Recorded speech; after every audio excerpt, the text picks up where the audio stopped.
আজকের এই ভিডিওতে আমরা আলোচনা করব যে আপনারা কিভাবে স্টেট ব্যাংক অফ ইন্ডিয়ার এটিএম কার্ডের পিন ফার্স্ট টাইম এটিএম মেশিনের মাধ্যমে তৈরি করবেন তার ব্যাপারে আজকের এই ভিডিওতে আমি আলোচনা করব। তো চলুন কথা না বাড়িয়ে ভিডিওটি শুরু করা যাক। স্টেট ব্যাংক অফ ইন্ডিয়ার এটিএম কার্ডের পিন ফার্স্ট টাইম এটিএম মেশিনের মাধ্যমে তৈরি করার জন্য আপনার কাছে কয়েকটা জিনিস থাকতে হবে। যখন আপনারা first time state bank of ইন্ডিয়ার এটিএম কার্ডের পিন এটিএম মেশিনের মাধ্যমে তৈরি করতে যাবেন তখন আপনারা অবশ্যই মনে করে আপনার অ্যাকাউন্ট নাম্বারটা লিখে নিয়ে যাবেন এবং তার সাথে ব্যাংক লিস্টের যে মোবাইল নাম্বার সেই মোবাইল নাম্বারটা অবশ্যই নিয়ে যাবেন।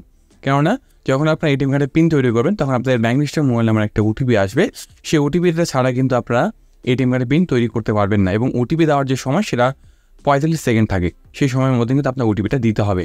তার কারণে অবশ্যই আপনারা যখন state bank of India ATM কার্ডের পিন ফার্স্ট টাইম এটিএম মেশিনের মাধ্যমে তৈরি করবেন তখন কিন্তু আপনারা অবশ্যই আপনার অ্যাকাউন্ট নাম্বার এবং তার সাথে ব্যাংক রেজিস্টার মোবাইল নাম্বার সেটা কিন্তু আপনারা সাথে করে নিয়ে যাবেন। এবার বাকি যে প্রসেস সেটা আমি আপনাদের দেখিয়ে দিচ্ছি। তারপর আপনার এটিএম মেশিনে যাওয়ার পর এটিএম কার্ডটা আপনার এটিএম মেশিনে ইনসার্ট করতে হবে। তারপর আপনি এখানে এটিএম মেশিনের স্ক্রিনে দেখবেন দুটো অপশন পাবেন, একটা হচ্ছে ডোমেস্টিক, একটা হচ্ছে ইন্টারন্যাশনাল। তো আপনাদের এখানে ডোমেস্টিক অপশানটি ক্লিক করতে হবে। ডোমেস্টিক অপশানটি ক্লিক করলে আপনি এখানে ল্যাঙ্গুয়েজ সিলেক্ট করতে বলবে। তো আমি এখানে ইংলিশ ল্যাঙ্গুয়েজটা সিলেক্ট করে নিচ্ছি।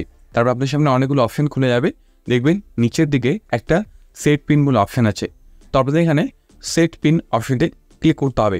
সেট পিন অপশানটি ক্লিক করলে আপনি এখানে অ্যাকাউন্ট নাম্বার দিতে বলবে। তো আপনাদের যে অ্যাকাউন্ট নাম্বার সেই অ্যাকাউন্ট নাম্বারটা আপনার এখানে এন্টার করে দেবেন। অ্যাকাউন্ট নাম্বার এন্টার করে দেওয়ার পর দেখবেন পাশে লেখা আছে প্রেস ইফ কারেক্ট। তো আপনি এখানে অ্যাকাউন্ট নাম্বার এন্টার করে দেওয়ার পর প্রেস ইফ কারেক্ট অপশানটি ক্লিক করতে হবে। সেখানে ক্লিক করে দেখবেন আপনার রেজিস্টার মোবাইল নাম্বার একটা ওটিপি যাবে এবং পাশের দিকে তিনটা অপশান আছে, একটা হচ্ছে কন্টিনিউ, রিসেট ওটিপি, আর একটা হচ্ছে ক্যান্সেল। তো যদি আপনার ব্যাংক রেজিস্টার মোবাইল নাম্বারে ওটিপি না গিয়ে থাকে তাহলে আপনার রিসেন্ট ওটিপি অপশানে ক্লিক করবেন। যদি আপনার ব্যাংক রেজিস্টার মোবাইল নাম্বারে ওটিপি চলে যায় সেক্ষেত্রে আপনারা নর্মালি কন্টিনিউ অপশানটি ক্লিক করবেন। তো আমি এখানে কন্টিনিউ অপশানটি ক্লিক করছি। কন্টিনিউ অপশানে ক্লিক করলে আপনি এখানে 4 ডিজিটের যে ওটিপি যেটা আপনার ব্যাংক রেজিস্টার মোবাইল নাম্বারে এসেছে সেই ওটিপি আপনি এখানে এন্টার করতে হবে। তো আমি এখানে ব্যাংক রেজিস্টার মোবাইল নাম্বারে আসা 4 ডিজিটের ওটিপি এন্টার করে দিচ্ছি। ওটিপি এন্টার করে দেওয়ার পর আপনি এখানে কন্টিনিউ অপশানটি ক্লিক করতে হবে। কন্টিনিউ অপশানটি ক্লিক করলে আপনাদের এখানে আপনার যে এটিএম কার্ডের নতুন পিন সেটা আপনি এখানে এন্টার করতে বলবে। তো আপনারা এখানে 4 ডিজিটের একটা পিন এন্টার করে দেবেন। তারপরে আবারও পুনরায় কনফার্ম করতে বলবে। তো আপনারা পুনরায় সেম পিন আপনার এখানে এন্টার করে দেবেন। এন্টার করে দিলে কিন্তু আপনাদের সামনে এইটা একটা ট্রানজেকশন কমপ্লিট বলে লেখা চলে আসবে এবং সাকসেসফুলি আপনি যে এটিএম কার্ডে পিন সেটা কিন্তু তৈরি হয়ে যাবে। তো এই সেম প্রসেস ফলো করে আপনার খুব সহজেই স্টেট ব্যাংক অফ ইন্ডিয়ার যে এটিএম কার্ডের পিন সেটা আপনার ফার্স্ট টাইম এটিএম মেশিনের মাধ্যমে তৈরি করতে পারেন।